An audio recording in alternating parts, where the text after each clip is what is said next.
No one's going to wreck what we got going on here.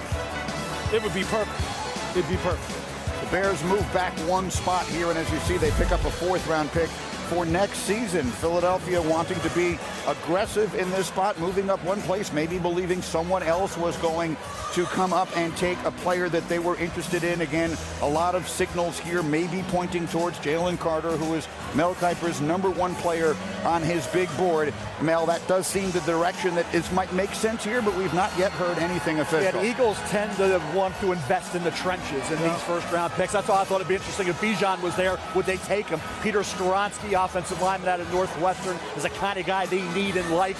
Obviously, Jalen Carter in the mix as well. Let's find out right now. Here's the commissioner. The Chicago Bears have traded the 9th pick to the Philadelphia Eagles.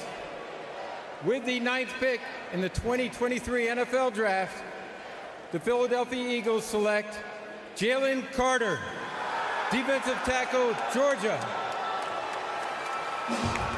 So there it is. The football part of his story is easy. 6 sacks, 103 tackles, caught a touchdown, 3 sensational seasons at Georgia, a former 5-star recruit out of Apopka, Florida. But as we discussed earlier at great length, the complicated part of the story, pleading no contest to charges of reckless driving and racing stemming from an incident in which 2 people were killed. So this was, in its own way, the most difficult decision of this draft. Let's go to Shefty and Chris Mortensen for the insight into how it was made. Guys?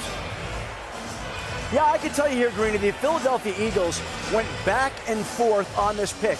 And Drew Rosenhaus, the agent, called Howie Roseman today to begin to try to work him and put Jalen Carter on the phone with the Eagles to try to convince them to take him. I think early in this process, the Eagles were not thinking of Jalen Carter. But when the board fell the way it did, he was the one player there that they loved, and they decided to move up one slot to try to take him. But he was a tough discussion for a lot of teams.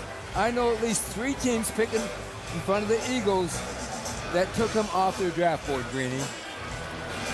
All right, Mel, he was the #1 player on your board. Yeah, great player for 2 years in a row. And I think what impressed me this year in terms of his football ability, he had the ankle injury against Oregon, first game of the season, right? So he's out, sprained MCL against Missouri October 1st, comes back from that against Florida October 29th, finished out the season and helped this football team, this Georgia defense, this overall team, win their 2nd straight national title when, hey, Jackson Smith and Jig got a hamstring, didn't play.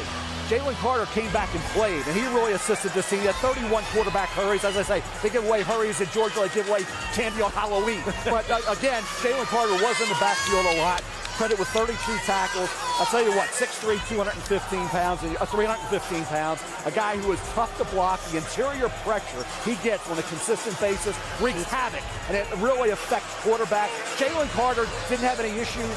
He's in the mix to be the 1st, 2nd, 3rd pick overall guaranteed. The character concerns obviously pushed him down the draft board to a point where the Eagles, who invest in the trenches on a regular basis and have the strong locker room leadership to make it happen with Jalen Carter. You know, when I studied this player, to me, Ndamukong Suh jumped out on tape, but he's a twitched up